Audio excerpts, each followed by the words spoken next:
بسم اللہ الرحمن الرحیم والقرآن ان کان علما کما هو المشہور فهو تعریف لفظی وابتداء التعریف الحقیقی من قوله المنزل الى آخرہ۔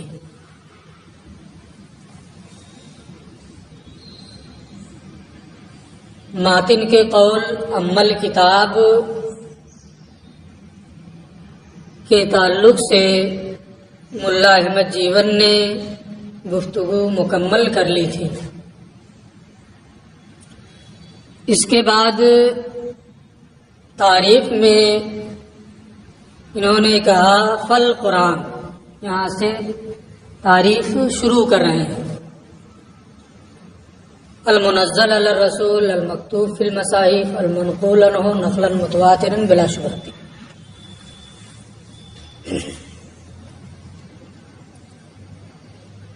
یہ کہتے ہیں کہ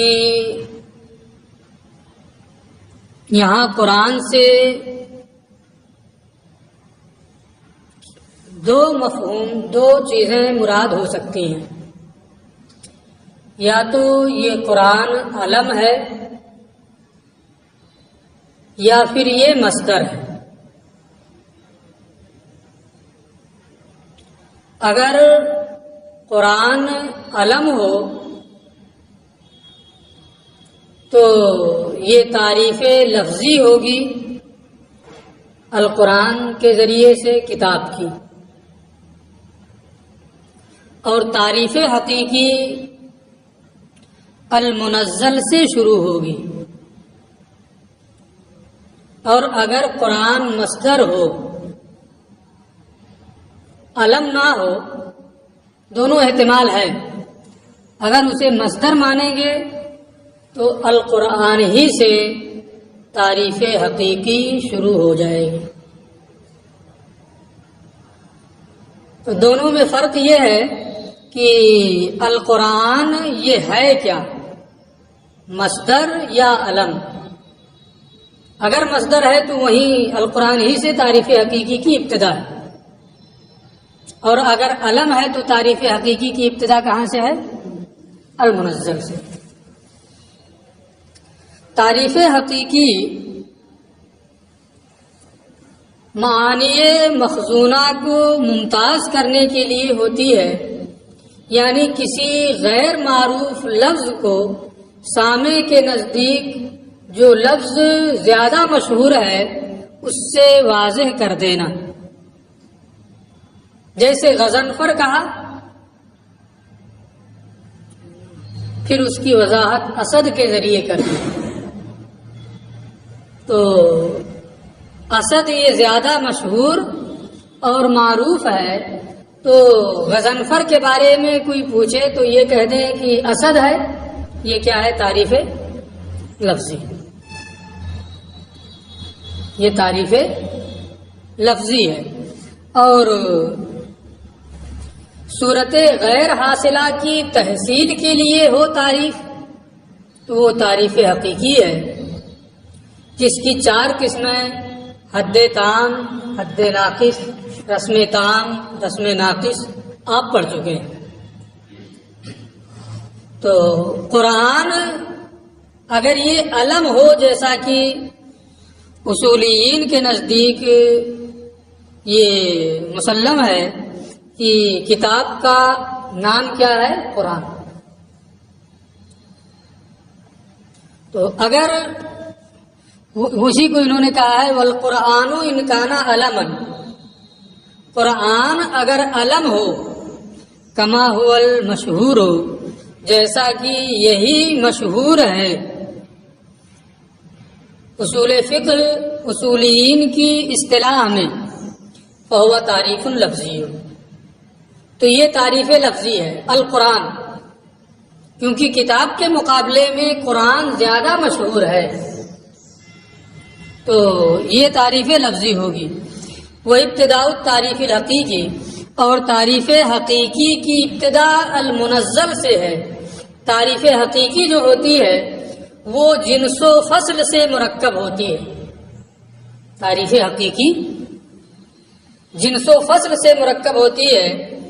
تو یہ کہتے ہیں کہ المنزل سے آخر تک یہ تعریف حقیقی ہے اگر قرآن علم ہو، اور قرآن یہ تعریف لفظی ہے. وَإِنْ كَانَ بِمَعْنَى الْمَقْرُوءِ أَوْ بِمَعْنَى الْمَقْرُونِ، اور اگر قرآن مصدر ہو تو اس سے پہلے بھی کسی درس میں نے یہ بتایا تھا کہ مصدر کا حمل درست نہیں ہوتا ہے. یہاں کیا ہوگا؟ الکتاب القرآن، تو کتاب پر قرآن کا حمل ہو رہا ہے، یعنی مصدر کا حمل ہو رہا ہے، اس لیے مصدر کا حمل درست نہیں ہے. تو اب مصدر کو مجازی معنی کی طرف لے جانا پڑے گا، یعنی یہ اس میں مفعول کے معنی میں ہوگا.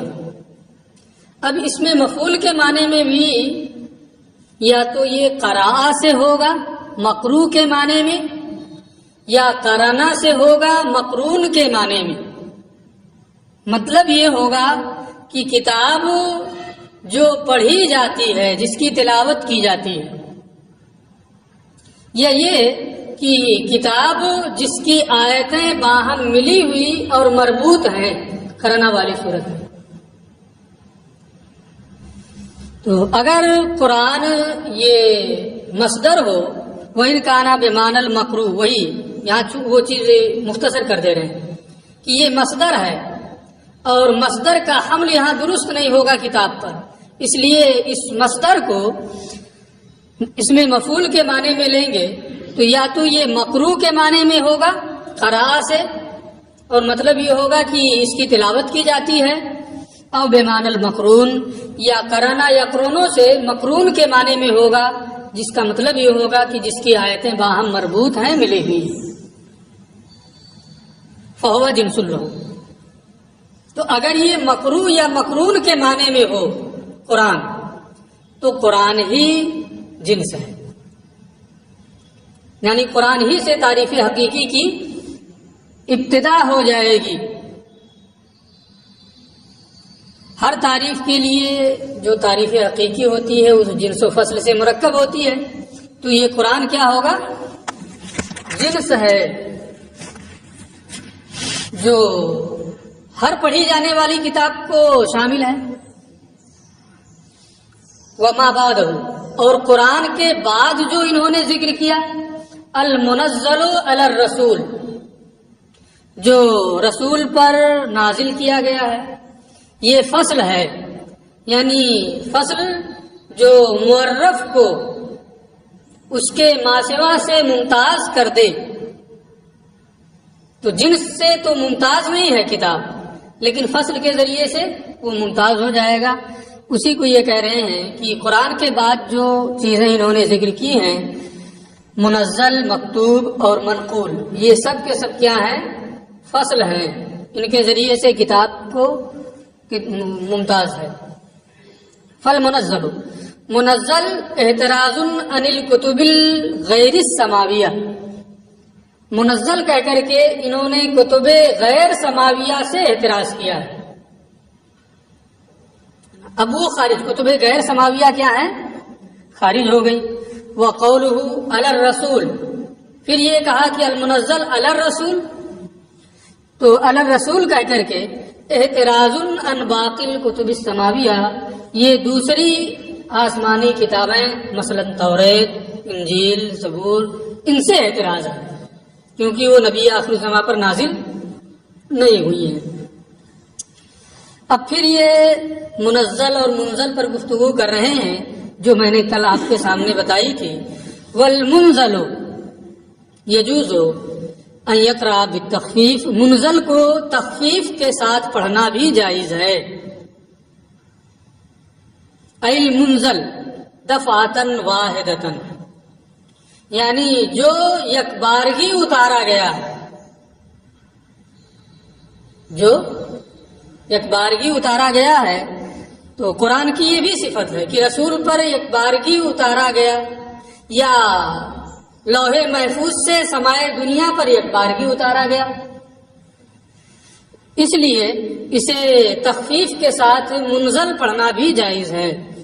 المنزل دفعۃ واحدۃ، یعنی جو یک بارگی اتارا گیا ہے، لأن القرآن نزل دفعۃ واحدۃ من اللوح المحفوظ الی السماء الدنیا اولا، کیونکہ قرآن یک بارگی لوح محفوظ سے سمائے دنیا پر نازل کیا گیا، اس لیے اسے منزل پڑھنا بھی درست ہے۔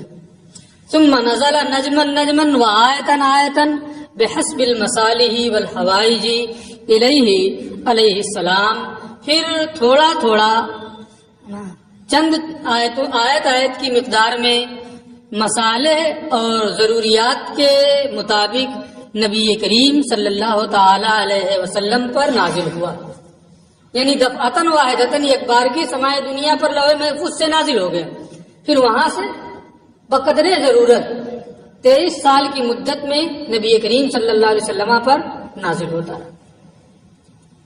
تو اب یہ منزل پڑھنے کی وجہ ہو گئی، اور لأنہ کانا ینزل علیہ السلام دفعۃ واحدۃ فی کل شہر رمضان جملۃ، یا اس لیے کہ قرآن ہر رمضان میں یک بارگی پورے کا پورا رسول پر نازل ہوتا تھا، یعنی رمضان میں پورا ایک ساتھ نازل ہو جاتا تھا، لیکن امت کے لیے جبریل مواقع، حوائج اور مسالے کے پیش نظر تھوڑا تھوڑا سال بھر لاتے رہتے تھے۔ پورا قرآن آپ پر نازل ہوتا تھا رمضان میں، بلکہ اخیر دور میں تو 2 مرتبہ یا 1 مرتبہ جبریل کے ساتھ آپ نے رمضان میں اس کا دور بھی کیا۔ تو ایک تو وہ کہ لوح محفوظ سے سمائے دنیا پر ایک بار کی نازل ہوا اس لیے منزل پڑھ سکتے ہیں، یا یہ کہ رمضان میں پورے کا پورا رسول کریم صلی اللہ علیہ وسلم پر ایک بارگی نازل ہوتا تھا، اس لیے بھی منزل پڑھ سکتے ہیں۔ ٹھیک ہے، وَيَجُوزُ أَن يَقْرَأَ بِالتَّشْدِيد، اور تشدید کے ساتھ پڑھنا بھی جائز ہے، یعنی المنزل۔ کیوں؟ اس لیے کہ لأن نزولہ فی الواقع، کیونکہ قرآن کا نزول حقیقت میں کانا بدفعات مختلفت فی مدت النبوت، زمانے نبوت میں مختلف دفعات اور متعدد مرتبہ میں نبی کریم صلی اللہ علیہ وسلم پر قرآن کا نزول ہوا، یعنی 23 سال میں تھوڑا تھوڑا کر کے نزول ہوا ہے۔ تو حقیقت میں تو تنزیل کا معنی صادق آ رہا ہے، تفعیل کا معنی تھوڑا تھوڑا کر کے نازل ہونا، اس لیے اسے منزل بھی پڑھ سکتے ہیں۔ بات پوری ہو گئی۔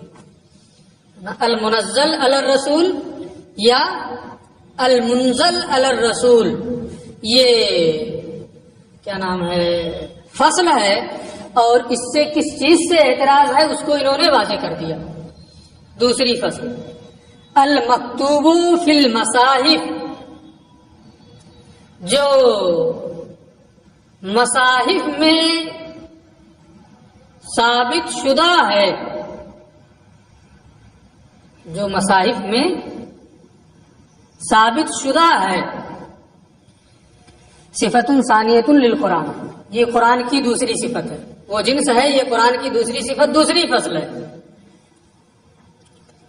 ومعنی المکتوب، یہاں مکتوب کا معنی مثبت ہے، اسی اعتبار سے میں نے ترجمہ کیا ہے جو مصاحف میں ثابت شدہ ہے، کیونکہ مکتوب الفاظ مکتوب ہوتے ہیں، معانی مکتوب ہوتے ہیں نہیں، نقوش بنائے جاتے ہیں، کچھ بھی آپ لکھتے ہیں تو ایک نقش بنتا چلا جا رہا ہے،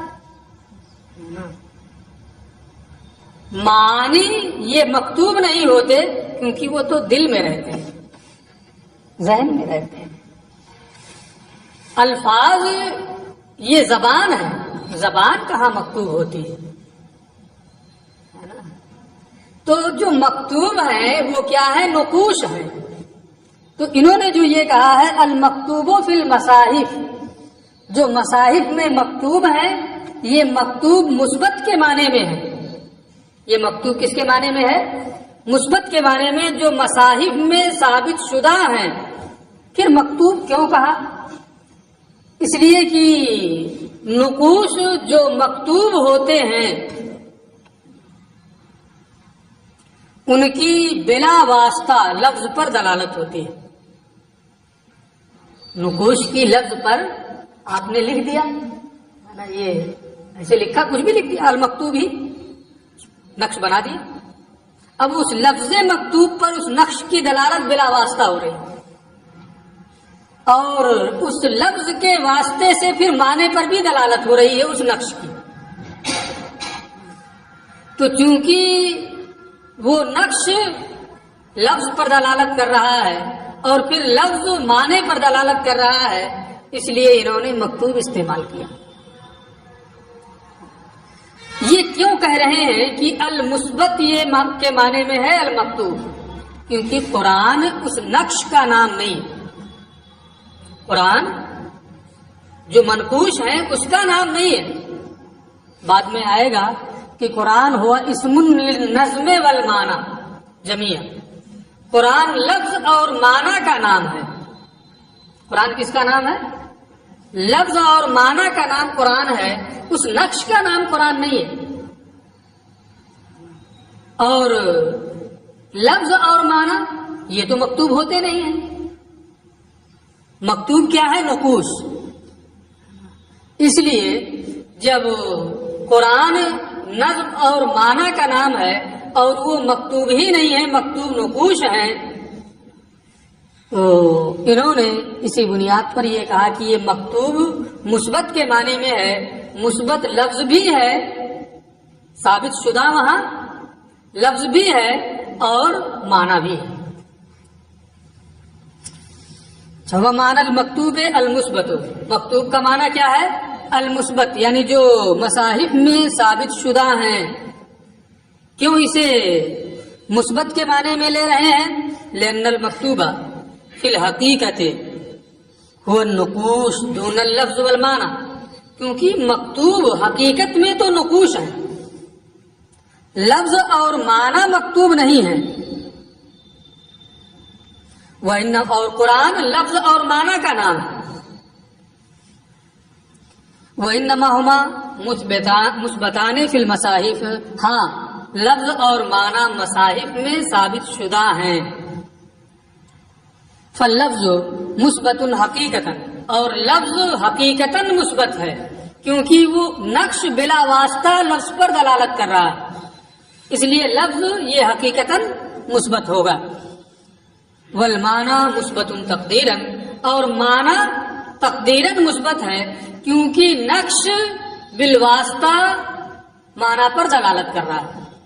لفظ پر تو بلا واسطہ دلالت ہو رہی ہے، اس لیے وہ حقیقت میں مثبت ہوا، اور معنی پر لفظ کے واسطے سے وہ نقش دلالت کر رہا ہے، اس لیے نا تقدیراً معنی بھی وہاں مثبت ہے. یہ مکتوب مثبت کے معنی میں ہے. اتنی بات سمجھ میں آ گئی؟ کیوں ہے یہ بھی سمجھ میں آ گیا، کیونکہ قرآن نظم و معنی کا نام ہے اور مکتوب نقش ہے، نظم و معنی نہیں ہے. اس لیے اس مکتوب کو مثبت کے معنی میں لینا ہوگا. اب پھر اس کے بعد یہ کہہ رہے ہیں مصاحف پر، واللام فی المصاحف للجنس، المکتوب فی المصاحف. یہ میں سمجھتا ہوں کہ یہاں ان سب تفصیلات کی کوئی خاص ضرورت نہیں ہے. مصاحف یہ جمع ہے مصحف کی. سیدھے سیدھے یہاں بات یہ ہے کہ جو مصاحف سبعہ میں مکتوب ہیں مثبت ہیں، قرأت متواترہ جو ہیں اس میں جو مکتوب ہے نا، اس میں جو مثبت ہے. قرأت آپ پڑھ ہی چکے ہیں، بلکہ فارغ بھی ہو چکے ہیں ہے نا. تو قرائے سبا جو مشہور و معروف ہیں نا، نافع مدنی، کثیر مکی، ابو عمرو بصری، عامر دمشقی، عاصم کوفی، حمزہ کوفی، کسائی کوفی، یہ سب ان کے مصاحف میں. تو یہاں المصاحف میں جو الف لام ہے یہ اس کے بارے میں کہتے ہیں کہ یا تو یہ جنس کے لیے ہوگا یا عہد کے لیے ہوگا، عہد خارجی کے لیے. اگر جنس کے لیے ہو تو جو مصاحف میں مثبت ہیں جن سے مصحف ماہیت مصحف تو یہ عام ہو جائے گا قرآن اور غیر قرآن سب کو.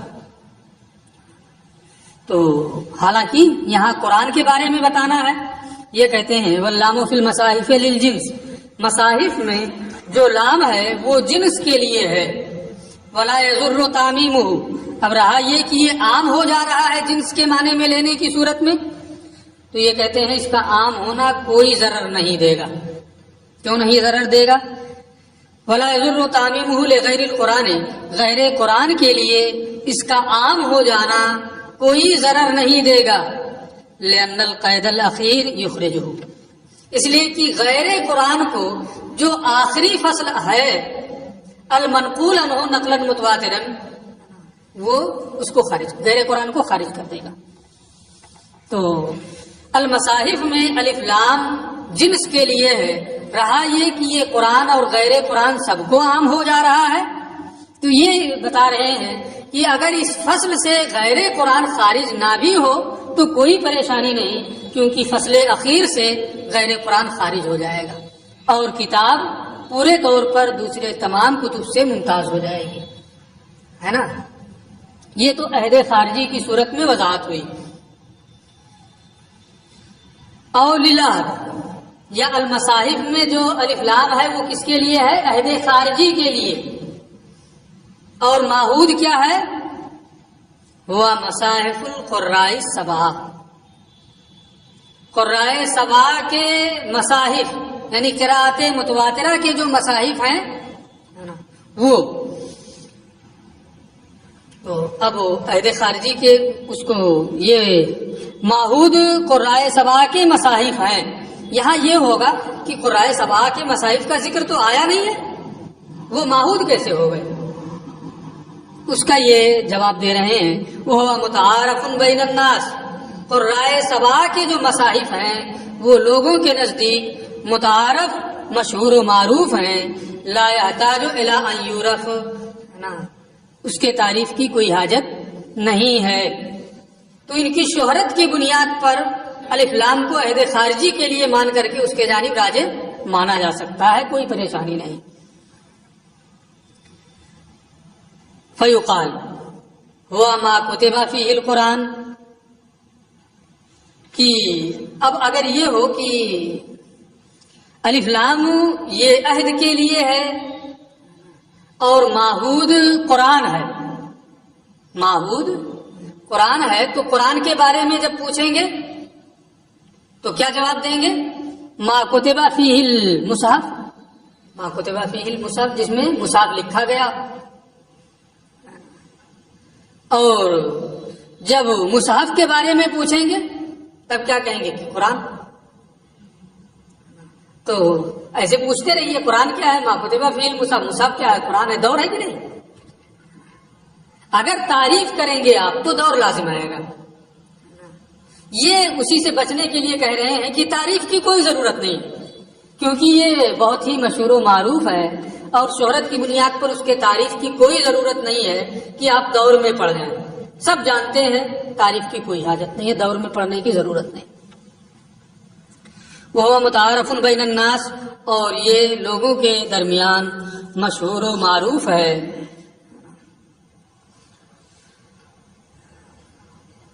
اس میں تعریف کی کوئی حاجت نہیں ہے کہ یہ کہا جائے کہ مصحف اسے کہتے ہیں ما کتب فیہ القرآن، جس میں قرآن لکھا گیا ہو. حتی یلزم الدور، یہاں تک کہ دور لازم ہے کہ اب یہ پوچھا جائے قرآن کیا ہے تو یہ کہیں کہ ما کتب فیہ المصحف، ہے نا. تو دور لازم آئے گا، تو تعریف کی حاجت نہیں ہے شہرت کی بنیاد پر. یہ بات پوری ہو گئی. وَيُعْتَرَضُ بِهَذَا الْقَيْدِ وَيَعْتَرِضُ بِهَذَا الْقَيْدِ، اور المکتوب فی المصاحف سے ان چیزوں سے احتراز ہے جن کی تلاوت منسوخ ہو گئی ہے، جن کی تلاوت منسوخ ہو گئی ہے اور حکم باقی ہے. تو جب تلاوت منسوخ ہو گئی تو وہ قرآن میں لکھے جائیں گے، مکتوب فی المصاحف، مثبت فی المصاحف نہیں ہوں گے. تو اس قید سے وہ چیزیں خارج ہو جائیں گی. اور اس قید سے اعتراض ہے ان چیزوں سے جن کی تلاوت منسوخ ہو گئی ہے اور حکم منسوخ نہیں ہوا ہے.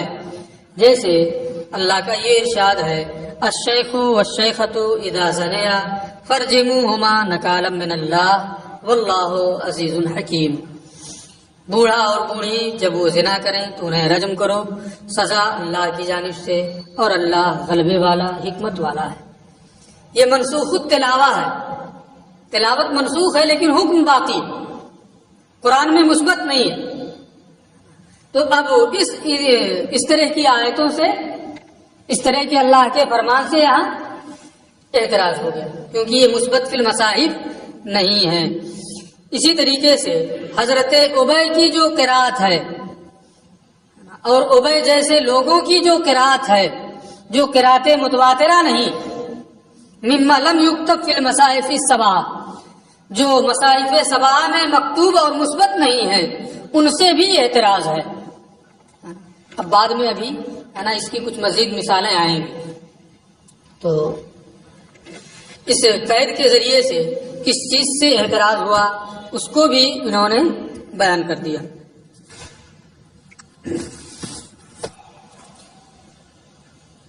تیسری چیز المنقول عنہ نقلا متواترا بلا شبہۃ، جو نبی کریم صلی اللہ تعالی علیہ وسلم سے تواتر کے ساتھ بغیر شبہ کے منقول ہے. یہ تیسری صفت ہے قرآن کی، صفت ثالثۃ للقرآن، یہ قرآن کی تیسری صفت ہے.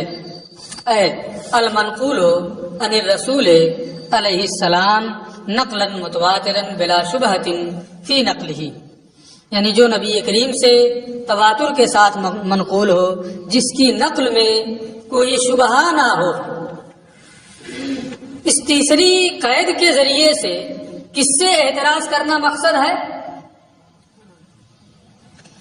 تو یہ کہتے ہیں وہ اعتراض بقولہ متواترا، متواترا کہہ کر کے انہوں نے اعتراض کیا ہے ان چیزوں سے جو بطریق احاد منقول ہیں. اما نقلا بطریق احاد، جو بطریق احاد منقول ہیں، تواتر کے ساتھ منقول نہیں ہیں، ان سے اعتراض ہے. جیسے حضرت ابی کی قرات قضاء رمضان کے بارے میں، کفارے کے بیان میں آپ پڑھے ہوں گے قدوری میں بھی، اور پھر کیا نام ہے اصول الشاسی میں بھی، کہ فعدۃ من ایام اخر، قرآن میں یہی ہے. لیکن حضرت ابی کی قرات میں کیا ہے؟ فعدۃ من ایام اخر متتابعات، پے در پہ دوسرے دنوں میں قضا کرنا تسلسل کے ساتھ. تو اب یہ تواتر کے ساتھ تو منقول نہیں، بطریق احاد منقول ہے. قید ذکر کی گئی ہے المنقول عنہ نقلا متواترا، لہٰذا یہ کیا ہوگا؟ خارج ہو جائے. وَأَمَّا نُقِلَ بِطَرِيقِ الشُّهْرَةِ، اس سے بھی اعتراض ہے جو شہرت کے طریقے پر منقول ہے. جیسے حضرت عبداللہ ابن مسعود رضی اللہ تعالی عنہ کی قرات فی حد السرقہ، چوری کے حد میں، کیا فَقْطَعُوا أَيْمَانَهُمَا، کیا ہے حد سرقہ میں جو یہ آیت کریمہ ہے، پوری آیت کریمہ؟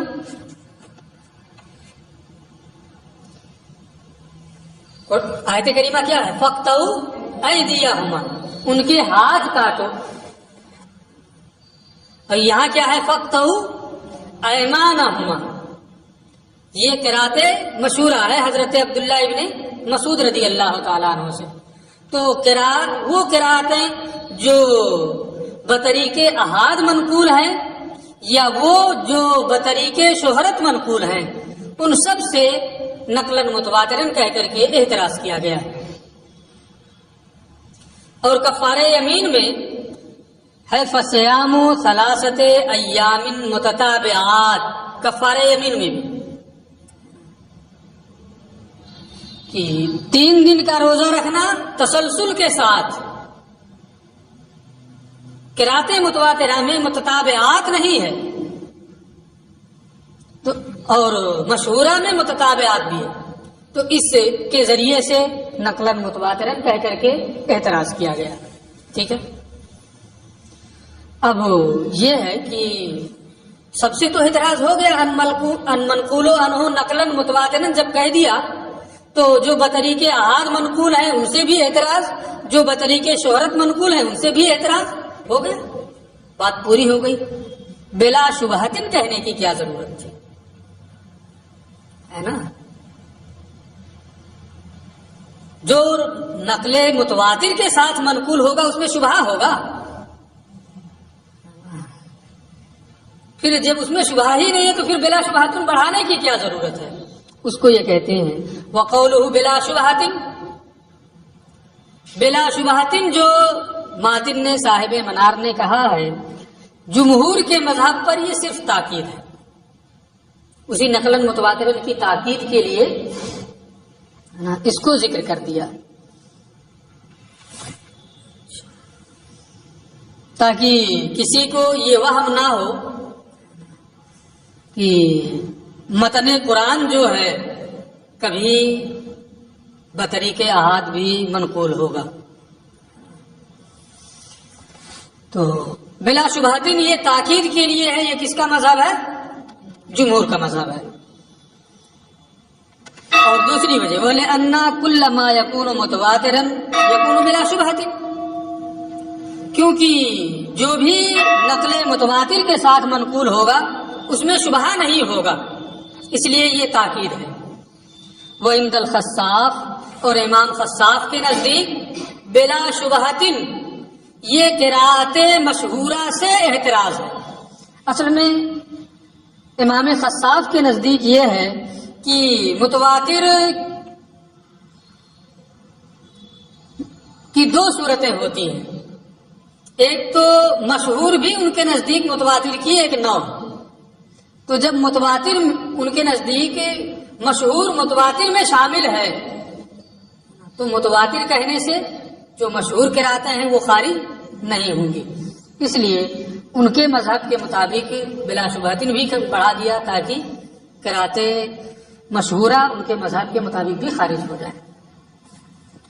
اور امام خصاف کے نزدیک یہ اعتراض ہے قرأت مشہورہ سے، کیونکہ مشہور ان کے نزدیک متواتر کی ایک قسم ہے لیکن اس میں ایک گنا شبہ ہوتا ہے.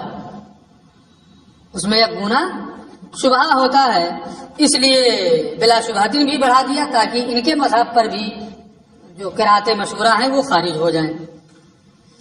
یہ گھنٹی لگ گئی ہے اور یہ ساری تفصیلات جو ہیں کس بنیاد پر ہے اس کو یہ آگے ذکر کریں گے کہ یہ جو کچھ ہم نے کہا ہے یہ اس بنیاد پر کہ مصائف میں لام جنس کے لیے ہے، عہد کے لیے ہوگا تو کیا صورتیں ہوں گی.